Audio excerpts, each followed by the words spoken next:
Hello friends, welcome to my channel. So आज हम study करने वाले हैं evolution of corporate governance in international context. So जी आपका कमेंट आया था कि मैम जो है एवोल्यूशन प्रोसेस ऑफ सीजी में क्या क्या आएगा, तो आज मैं वही बताती हूँ। इसके अंदर हमारी दो चीज़ें आएंगी, एक हमारा आएगा इंटरनेशनल कंटेक्स्ट में, एक हमारा आएगा इंडियन कंटेक्स्ट में। आज जो वीडियो है वो हमारी इंटरनेशनल कंटेक्स्ट में है, नेक्स्ट वीडियो में आपको जो है इंडियन कंटेक्स्ट में भी वीडियो मिल जाएगी। तो जैसे ही आपके पास क्वेश्चन आता है, अगर सेकंड तो आपका यही क्वेश्चन था कि हमारा जो है कि हम पेपर में आंसर कैसे लिखेंगे, किस टाइप का क्वेश्चन आएगा।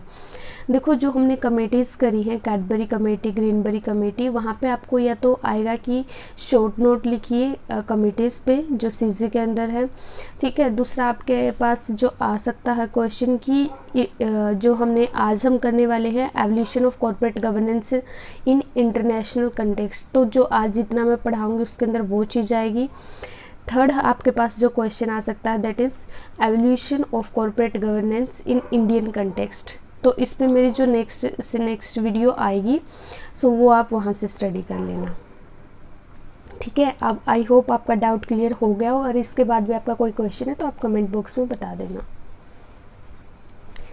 ये है आपके क्वेश्चन। देखो फर्स्ट में क्या लिखा हुआ है, नोट ऑन वेरियस कमेटीज़ की कमेटीज़ जो है आप उन पे क्वेश्चन आ सकता है, या फिर स्पेसिफिक किसी कमेटी का नाम देके उसके ऊपर क्वेश्चन आ सकता है, या फिर आपसे यही कि एवोल्यूशन ऑफ इंटरनेशनल कंटेक्स्ट बताइए, इंडियन कंटेक्स्ट बताइए, ठीक है। तो आपको उसके अकॉर्डिंग क्वेश्चन को लिखना है। अगर क्वेश्चन जो है, अगर आपका देखो यहाँ पे दोनों आ गए, इंटरनेशनल और इंडियन कंटेक्स्ट एक ही क्वेश्चन में पूछ लिया, तो यहाँ पे हमें पता है कि भाई कितने मार्क्स का क्वेश्चन है, उसके अकॉर्डिंग हमने पेपर में शीट भरनी है। तो हम उसको थोड़ा सा जो इम्पोर्टेंट पॉइंट्स है सिर्फ वो हाईलाइट कर देंगे, थोड़ा कम करके लिख देंगे। बट अगर एक छोटा पॉइंट ही बड़े जो है मार्क्स में आ जाता है, तो वहाँ पे हम उसको पूरा एक्सप्लेन करके लिख देंगे। ये हमें खुद ही थोड़ा सा एडजस्टमेंट करनी पड़ेगी। फिर हम देख लेते हैं नीड फॉर कॉर्पोरेट गवर्नेंस की। क्या नीड थी कॉर्पोरेट गवर्नेंस की आने की? क्या था कि जो हमारी कंपनीज़ थी, अच्छी अच्छी कंपनीज़ थी, वो भी डूब रही थी। बहुत सारे फाइनेंशियल क्राइसिस आ रहे थे, बहुत सारे जो है प्रॉब्लम्स आ रही थी कि अच्छे से जो काम नहीं हो रहा था कंपनीज़ के अंदर, एंड उसके लिए कौन अकाउंटेबल है कुछ नहीं पता था। और इस वजह से जो शेयर होल्डर्स हो गए, है ना, इन्वेस्टर्स हो गए, बैंक्स हो गए, वो किसी भी कंपनीज़ में पैसा इन्वेस्ट नहीं करना चाहते थे। एक जो है कि किसी भी कंपनी के अंदर एक कोड ऑफ कंडक्ट होना चाहिए, एसेंशियल है। उसकी जो भी फाइनेंशियल पोजीशन है या जो भी वो जो है क्लियरली डिस्क्लोज होनी चाहिए इन फ्रंट ऑफ पब्लिक। ये नहीं है कि आप कुछ भी हाइड करोगे, कुछ भी छुपाओगे, आपकी कंपनी बहुत लॉसेस में चल रही है और पब्लिक को ये चीज़ पता ही नहीं है वो आपकी कंपनी में पैसा इन्वेस्ट कर रही है। तो इससे क्या रहा था, एक तरह से फ्रॉड के केसेस बढ़ रहे थे, घोटाले हो रहे थे। तो इस चीज़ को दूर करने के लिए कॉर्पोरेट गवर्नेंस को लाया गया, ताकि एक बिजनेस के अंदर जो है वो कोड ऑफ कंडक्ट फॉलो किया जाए, बिजनेस एथिक्स हो, कोड ऑफ वैल्यूज़ हो, प्रिंसिपल्स हो, ताकि बंदे को पता हो कि कौन सी कंपनी में उनको इन्वेस्ट करना चाहिए, कौन सी में नहीं, राइट रॉन्ग का हमें पता हो।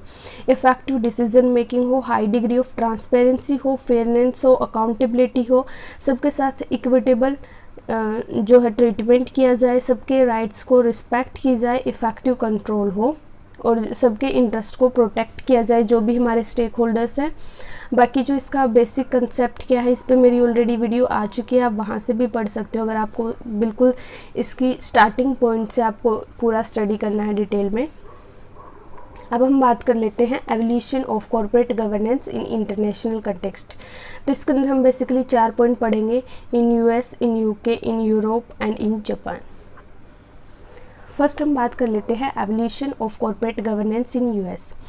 तो अगर हम यूएस की बात करें, यूएस में सबसे पहले जो हमारा आया था फॉरेन प्रैक्टिसेस एक्ट 1977, ये the foreign corrupt practices act 1977। तो इसका जो मेन मोटिव क्या था कि ताकि जो भी करप्ट ना हो, जो भी फ्रॉड वगैरह हो रहे हैं कंपनीज के अंदर, उनको रोका जाए, इसलिए ये एक्ट आया था। उसके बाद यूएस सिक्योरिटीज़ एक्सचेंज कमीशन 1979 में आया।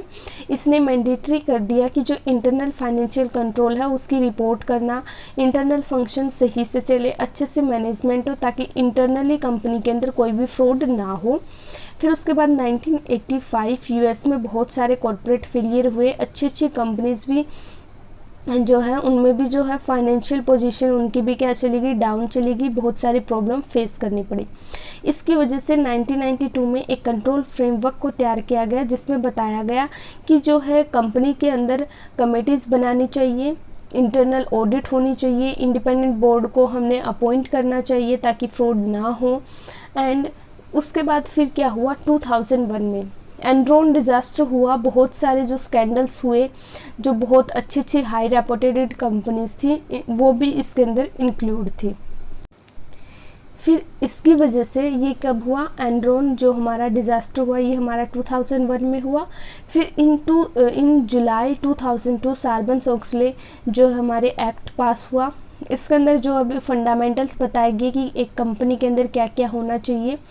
इन्होंने बताया कि कंपनी के अंदर जो ऑडिटर है वो ऑडिटर इंडिपेंडेंस होनी चाहिए, सबके इंटरेस्ट को प्रोटेक्ट करना चाहिए, कॉर्पोरेट रिस्पॉन्सिबिलिटी को फॉलो करना चाहिए, फाइनेंशियल डिस्क्लोजर होनी चाहिए, और अगर कोई भी मैनेजर या फिर कोई भी ऑडिटर किसी भी ऑडिटर से जो हमारे किसी भी तरह का कोई भी डिफ़ॉल्ट करता है तो उनको पेनल्टीज़ देना। ठीक है, तो ये सारी चीज़ हमें इसके अंदर बताएगी। वैसे सार्बन-ओक्सले एक्ट में और क्या क्या था सारी चीज़ हम डिटेल में ऑलरेडी इस पर मेरी वीडियो आ चुकी है।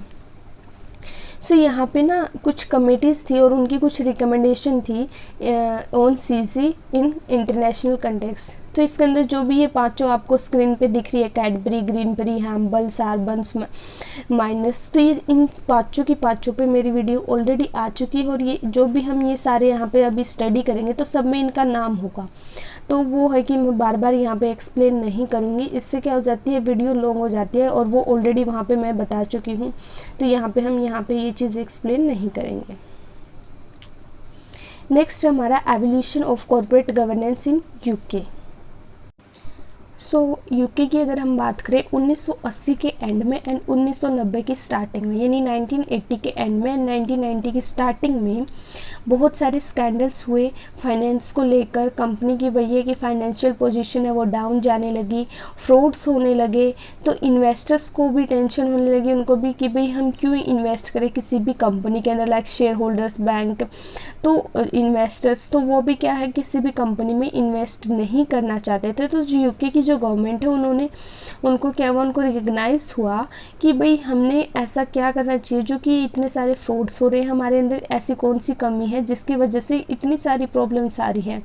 तो उन्होंने देखा जी कॉर्पोरेट गवर्नेंस की वजह नहीं है कि उनकी कॉर्पोरेट गवर्नेंस की कमी की वजह से हमें इतनी सारी प्रॉब्लम फेस करनी पड़ रही है।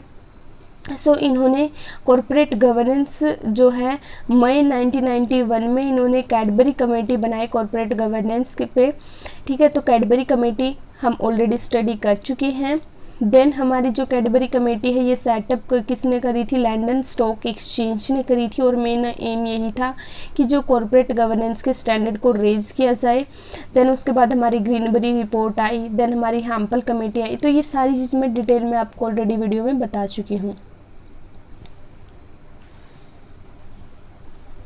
इसके बाद हम बात करते हैं evolution of corporate governance in Europe. यहाँ पे क्या था कि बहुत सारी स्टडीज़ की गई, उन स्टडी से दो चीज़ें निकल के आई कि अगर हमारी कंपनी के अंदर large number of share holders हैं तो ये हमारी कंपनी के लिए एक पॉजिटिव इफ़ेक्ट है, इससे हमारी जो फर्म है, जो हमारी कंपनी है, उसकी परफॉर्मेंस पे एक पॉजिटिव इफ़ेक्ट पड़ता है। बट इसी के अपोजिट क्या एक मतलब उन्हीं स्टडी में से कुछ स्टडी से क्या निकल के आया कि अगर large number of share holder होंगे तो इससे हमारी कंपनी की परफॉर्मेंस पे नेगेटिव इफेक्ट पड़ेगा, हमारी कंपनी के लिए ये चीज़ हार्मफुल होगी। यहाँ पे हम दो चीज़ों से स्टडी करेंगे, बेल्जियम एंड जर्मनी। बेल्जियम ने क्या कहा कि जो हमारे माइनॉरिटी शेयर होल्डर्स हैं, यानी जिनकी होल्डिंग 1% है टोटल इक्विटी कैपिटल में, वो माइनॉरिटी क्लेम के लिए इनिशिएट भी कर सकते हैं और कोर्ट में मतलब ये भी बोल सकते हैं कि उन्हें क्या है एक एक्सपर्ट दिया जाए। उसके बाद जो जर्मनी ने क्या बोला, जो हमारे माइनॉरिटी शेयर होल्डर हैं उनके राइट का भी ध्यान रखना चाहिए, उनको किसी भी तरह से हार्म नहीं करना चाहिए, उनके इंटरेस्ट को प्रोटेक्ट करना चाहिए। अगर हम कोई भी डिसीजन ले रहे हैं किसी भी तरह से तो उनकी भी कंसेंट हमें लेनी चाहिए, एक तरह से उनको भी इम्पोर्टेंस फील करानी चाहिए, उनके साथ किसी भी तरह से भेदभाव हमें नहीं करना चाहिए। देन जी हमारी लास्ट है evolution of corporate governance in Japan. तो जापान में सीजी की जब स्टार्ट में कब आई थी, तब हमारा वर्ल्ड वॉर सेकेंड चल रहा था। उस टाइम पे जापान को लगा कि हाँ भाई हमें कॉर्पोरेट गवर्नेंस की नीड है, होनी चाहिए हमारी कंपनी के अंदर भी कॉर्पोरेट गवर्नेंस। तो इन्होंने कुछ फीचर्स दिए सीजी के लिए कि क्या क्या होना चाहिए किसी भी कंपनी में कॉर्पोरेट गवर्नेंस को फॉलो करने के लिए। तो वो क्या क्या फीचर्स थे। फर्स्ट इन्होंने बताया कि जो हमारी कंपनी है उनके अंदर उन्होंने क्या कि गवर्नमेंट की इन्वॉल्वमेंट होनी चाहिए, ताकि गवर्नमेंट का भी थोड़ा बहुत कंट्रोल होना चाहिए, ताकि इससे क्या होगा कंपनीज अपना अच्छे से काम करेगी अगर उनको लगेगा कि हाँ भाई गवर्नमेंट भी हमारी कंपनी को देख रही है। सेकंड इन्होंने बोला कि किसी भी कंपनी के अंदर क्रॉस शेयर होल्डिंग होनी चाहिए। अगर पहली बात तो आपको पता होना चाहिए क्रॉस शेयर होल्डिंग होती क्या है। क्रॉस शेयर होल्डिंग मीन्स कि जैसे ए और बी दो कंपनी है, ए बी में इन्वेस्ट कर रही है, बी ए में इन्वेस्ट कर रही है, that is cross shareholding. So इन्होंने बोला कि क्रॉस शेयर होल्डिंग होनी चाहिए। इससे हमें क्या बेनिफिट मिलेगा, जो होस्टाइल टेक ओवर है वो नहीं होगा। होस्टाइल टेक ओवर यानी तो फोर्सली किसी कंपनी को मतलब अपनी कंपनी के अंडर ले लेती है। ये हमने मर्जर और टेक ओवर वाले चैप्टर में स्टडी किया था। उसके बाद नेक्स्ट है हमारा कि कंपनी और गवर्नमेंट के बीच में एक क्लोज लिंक होना चाहिए, अच्छा रिलेशनशिप होना चाहिए। इसके बाद नेक्स्ट इन्होंने क्या फीचर दिया कि किसी भी कंपनी की जो प्रायोरिटी है, जो उनका फोकस है वो ग्रोथ और मार्केट शेयर पे होना चाहिए, ना कि प्रॉफिट पे होना चाहिए, और कैपिटल एप्रिसिएशन पे भी फोकस होना चाहिए। सो कंक्लूजन इनका यही था कि कंपनी की जो है ग्रोथ पे इनको ध्यान देना है, मार्केट शेयर पे ध्यान देना है, कैपिटल एप्रिसिएशन पे ध्यान देना है, ना कि प्रॉफिट पे ध्यान देना है। सो ये था हमारा evolution of corporate governance in Japan. So आज की वीडियो में इतना ही। Thank you so much for watching. Please like share and subscribe. Have a good day.